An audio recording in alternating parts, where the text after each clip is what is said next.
Okay, so for my visual representation of how my technology tool can be utilized to learn the content, um, I used I'm using Screencast and Google Slides to create that presentation. And the tool that I used as far as um, for my lesson was Quizizz.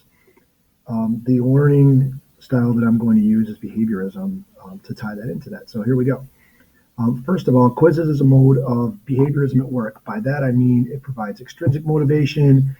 It follows the behaviorist model because it focuses on the importance of consequences, positive and negative consequences through the means that are used, through the leaderboard, through competition, through all the different various things that are used in quizzes. It gives immediate positive and negative reinforcement through those means. And on the teacher's end, we're provided with observable and measurable outcomes through the report section of Quizizz. Um, Also, as teachers, we get to see group results and item analysis, so we get to see what the main questions are that students are struggling with, and be able to then, from there, prescribe specific practice geared towards those questions the students are answering incorrectly. A lot of times, that'll be creating note cards for me through Quizlet based on whatever the students are getting wrong. I'm going to have them review before they go and retake the test, because retaking the test just on its own doesn't solve the problem. They need to know what they need the prescription for to fix the problem that they're having in order to do better. So I'm going to show you real quickly how Quizizz does match that behaviorism idea. First of all, when students sign in, they get an avatar. This is connecting to their real life as far as gaming goes, and they get to see other students' names on the screen.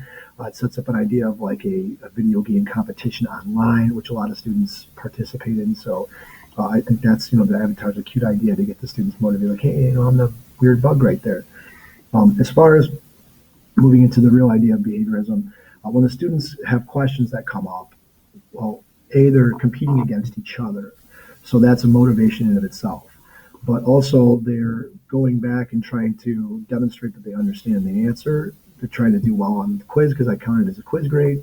But also immediately after they answer the question, like which words describe George, or the word most nearly means, or identify the figurative language in the story. Immediately after they answer the question, if they answer it correctly, they get a pumpkin meme or any other type of meme. There's like 50 million different types of memes out there that will pop up. This is just because it's Halloween time. And it says, I'm so happy for you. So I always hear the kids scream out, yes. Or they might get this Bones guy, like, yeah, good job, awesome. But if they get it wrong, they get that negative stimulus. So here was the positive stimulus, like, yes, awesome. Here's that negative perception. And if students get the answer wrong, there's a multitude of ways that it's having that negative stimulus without being really negative as far as the connotation of what negative means. One, they get to see a goofy, kind of cartoony meme that's like, oh, bummer, I got it wrong. And they also move down on the leaderboard. So there is that motivation to do better as far as competition goes. So again, they get these goofy, kind of cute memes. They're like, oh, I want to do so much better. So it's a competition atmosphere. Beyond that, I also create memes of myself to try and make it silly and funny. So I'll put myself in a little go-kart there, like, you're zooming past the competition, to give that, positive reinforcement to them as well. On our end as a teacher, as far as behaviorism goes, it does provide observable, measurable outcomes. By that I mean it does give a result at the end here. So, like, let's just say this Rachel K got 30 out of 34. I do put that in the grade book.